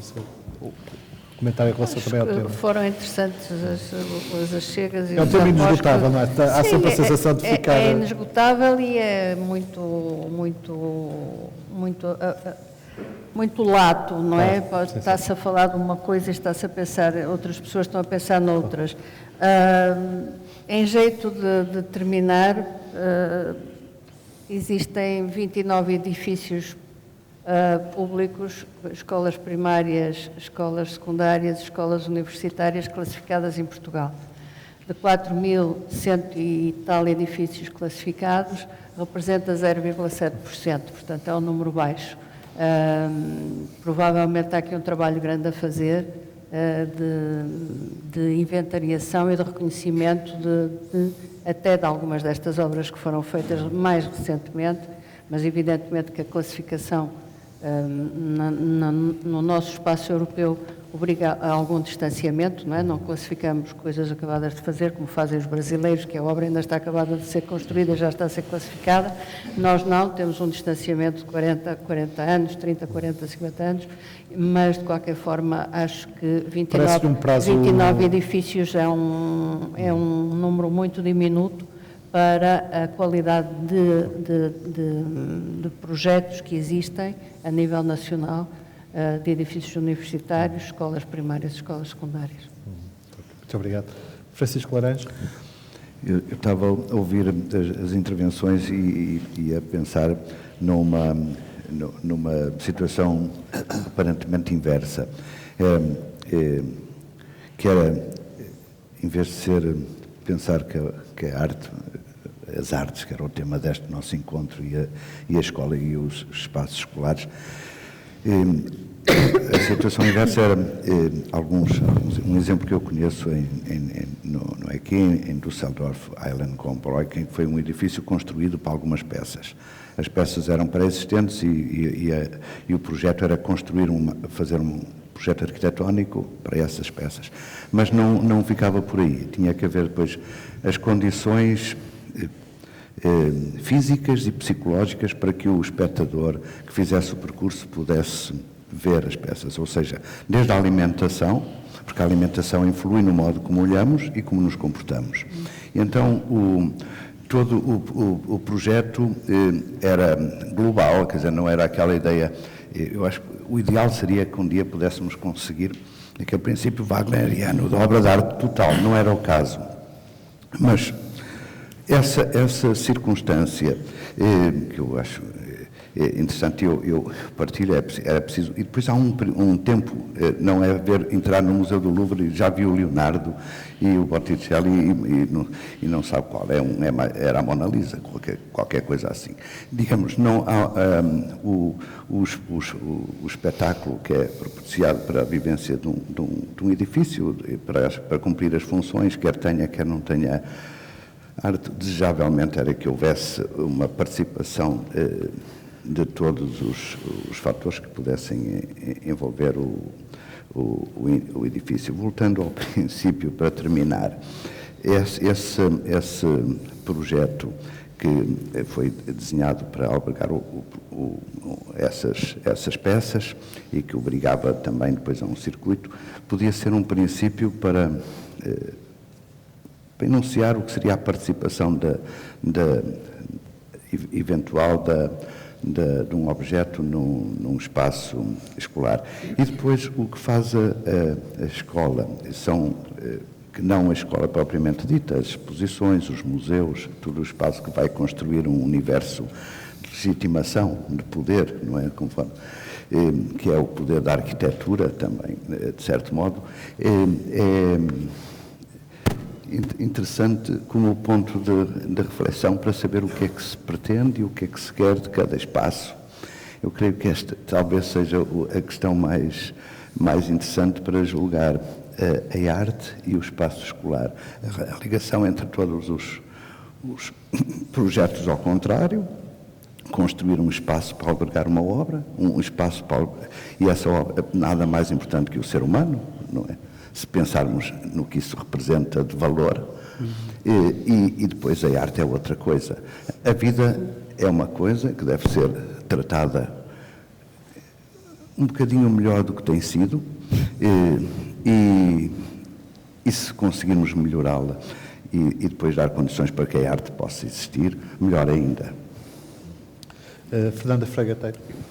Também só queria partilhar aqui algumas questões que eu tenho, que é, portanto, eu acho que, de facto, a qualidade do espaço, a qualidade da arquitetura é muito importante, determina muito a nossa vida privada e, sobretudo, a nossa vida pública.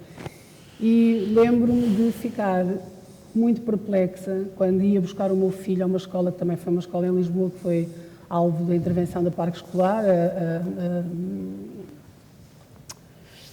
agora esqueci-me, ali no meio de Lisboa, Filipa de Lencastre, peço desculpa, e que ficou impecável, portanto esperámos imenso tempo aquela obra, e quando a obra acabou fiquei muito feliz e adorava entrar na escola e ver aquele grande átrio amplo, onde todos podíamos entrar, mas surpreendia como é que a senhora auxiliar que estava à porta, portanto, e que recebia sempre os pais e as crianças que entravam, nós dizíamos bom dia quando entrávamos e ela nunca nos respondia, era extremamente antipática, e eu pensava sempre, como é que é possível, num espaço tão bonito e que ganhou tanto, como é que alguém não se comporta quase ao mesmo nível, não é? E aquilo fez-me tanta impressão que eu disse, eu hei de falar com esta senhora, hei de vir aqui todos os dias, hei de dizer bom dia 20 vezes, hei de falar com ela, até ela perceber que está num sítio belíssimo e que faz parte também da qualidade deste espaço sermos bem recebidos. E, portanto, eu acho que a arquitetura, quando acaba, há qualquer coisa que ainda há um trabalho que tem que ser feito. E, se calhar, esse trabalho, obviamente, não diz respeito à Parque Escolar, diz respeito a todos nós, mas que tem que ser continuado. Portanto, a arquitetura não está separada de tudo o resto. Francisco Providência. Pois, estava a pensar um pouco nisto, quer dizer, eu quando tinha uns 13 a 15 anos, vivia em Braga e fui várias vezes a Lisboa e estava agora a ouvir aqui os meus colegas e estava a pensar como foi importante para mim, nessa altura, ter frequentado a Gulbenkian, que era um espaço de uma enorme qualidade, complexidade, a reunião de várias artes, vários conhecimentos. Portanto, não tenho dúvida que o design pode contribuir para essa qualificação do património. Evidentemente que a capacidade, ou maior ou menor rendimento, maior ou menor proveito desta relação tem a ver também com o relacionamento humano das pessoas que formam uma equipe, não é? Esse processo julgo que é muito relevante para a eficiência do resultado. Portanto, pronto, só para deixar aqui, também concordo que a arquitetura tem um grau de complexidade tão grande que... E já te perguntaste porque é que as pessoas que trabalham na Gulbenkian são tão infelizes? Mostram-te, não percebo.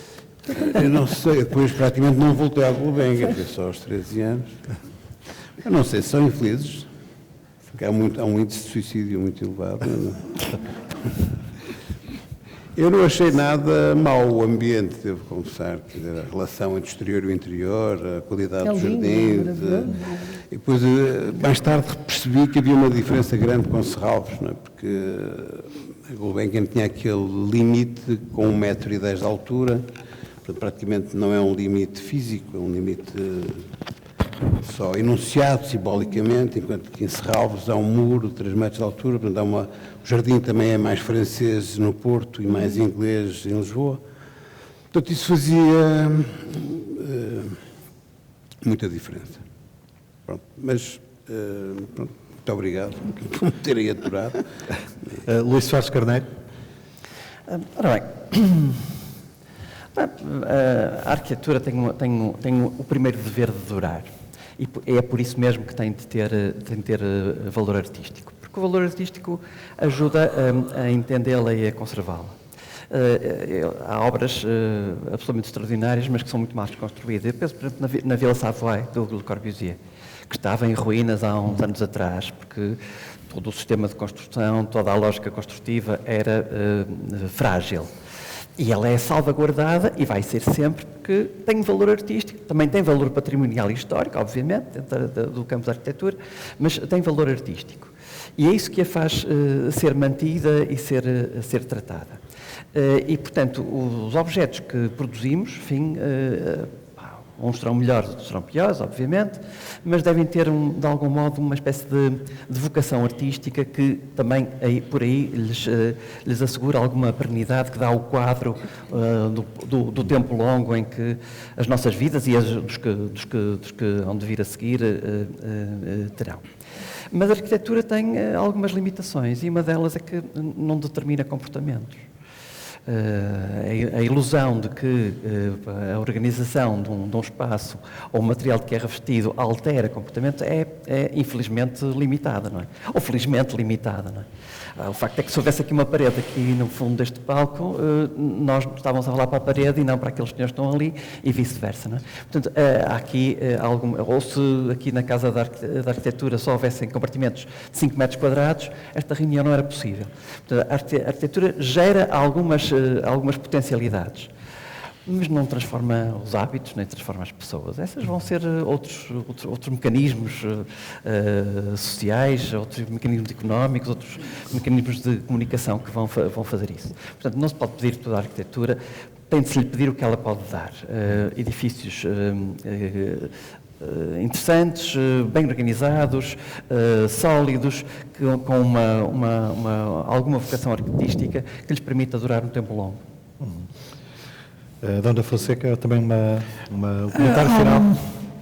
Há um parceiro que não foi praticamente mencionado, embora se tenha falado do parque escolar, que é o dono de obra. Uma frase que apareceu aqui no ecrã dizia que a arquitetura está fortemente dependente de quem pode e manda. Ora bem, se quem pode e manda, pegando no exemplo de auxiliar, é mudo e porventura surdo e, sei lá, cego, fica muito complicado. E neste momento está muito complicado trabalhar para o Estado. Extremamente complicado, e é uma coisa que está aqui a Presidente da Associação Regional da Ordem, na Ordem dos Engenheiros, tenho sido ninguém liga, que tinham que intervir de outra maneira, porque neste momento há exemplos claros de falhanços de ordem vária, quer no projeto, quer na execução de obra. Falhanços graves, que não são ainda muito falados, mas eles vão ter tendência a piorar. Portanto, com mudos, surdos e cegos, fica complicado. Tínhamos nós o cuidado de não sermos parte desse grupo. Resta-me agradecer, antes de mais, aos 6 convidados. Penso que foram, cada qual a seu modo, revelador também das suas próprias competências e saberes. Cada qual trouxe um contributo muito particular e valioso para esta conversa, que espero que tenha sido de vosso agrado. Claro que, tratando-se de temas inesgotáveis como este, fica sempre a sensação de que muito ficou por dizer, mas a ideia também, penso que será essa, é criar, estimular o debate e a reflexão para que eles se instalem de vez entre nós. Mais uma vez, obrigado e boa tarde, boa noite. Boa tarde.